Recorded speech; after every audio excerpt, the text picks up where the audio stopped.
Hello everyone, and now welcome to Game 3 in this best of 3 series between Heshla and Kenzy.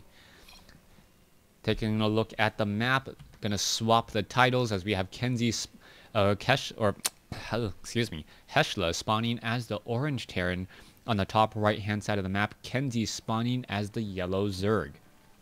Now, so far we've seen some very different strategies between Game 1 and Game 2. Kenzy was able to hold off a proxy 2 racks while only running off of 1 hatchery. I really like that play. I like the fact that Kenzy was confident enough to go back onto 1 base and was also sneaky enough to get a handful of Zerglings out across the map. A mineral for mineral, if the Marines are engaging against 2 Zerglings, those Zerglings will win every time. And with natural regeneration on all Zerg units, the longer those Zerglings are out on the field, the more they pay for themselves, as we are now moving into this decisive Game 3. Alright, barracks now already being placed here in a rather curious location, and Kenzy comes in with a drone already. This SCV does need to back off. Will it be able to do so in time? Yes, it will.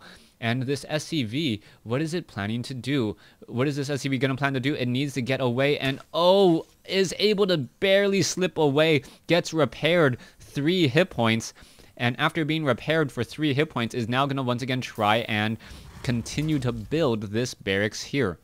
Now, a new SCV has been brought over. All of that swapping has caused a little bit of issues for Heshla, as we are now seeing this drone take a look. Takes a look inside the base, notices that there is no refinery, and has to assume that this is going to be a 1 racks expand.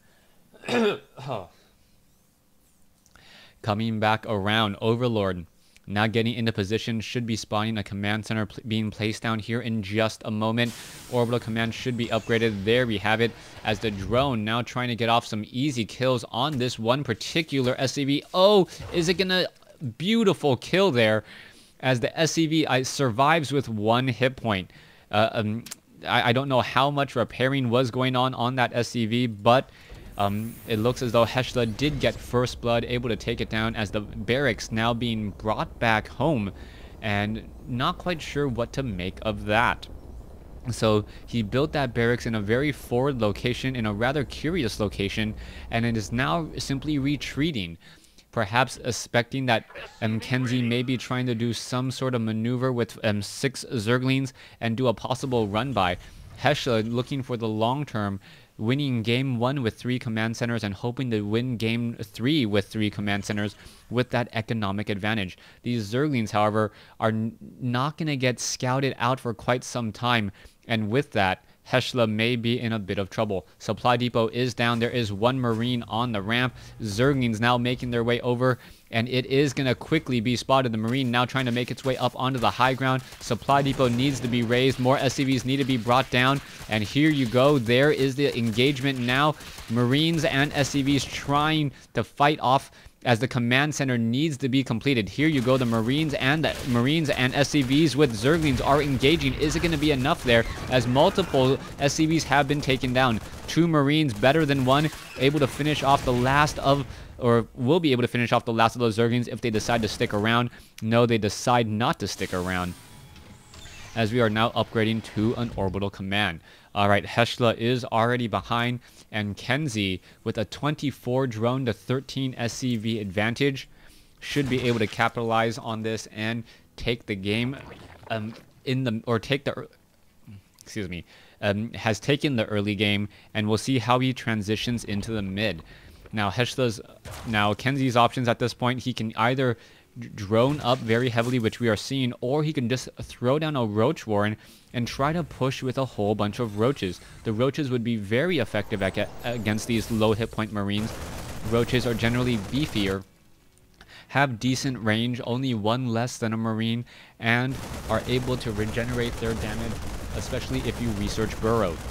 Taking a look at the creep tumors are already being spread out across. Kenzy could try and build an established creep highway already across the map, as we are now looking into that Roach Warren.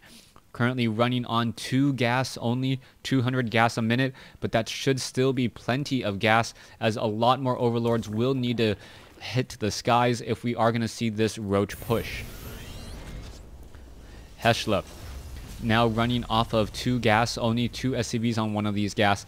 Is he going to be able to get enough defense? He's going into Hellions, which would normally be a good call if your opponent was going heavy Zerglings. Now, the question will be, how many Roaches will we spot?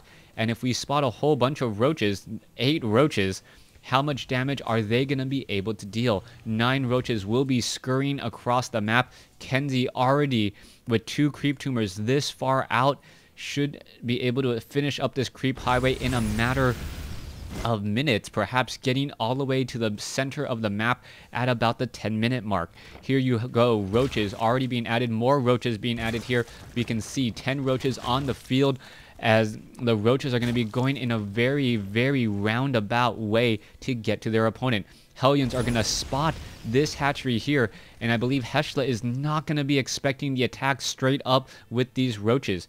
The Zerglings are going to be trying to now test that front door. There is a bunker, a couple supply depots.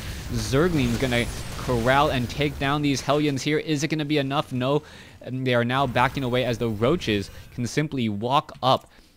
Banelings nearing completion. We're going to see that Baneling's nest nearly done, and these Banelings are just going to try to crash in onto that bunker. Once the bunker is down, the rest of the Roaches will follow it up.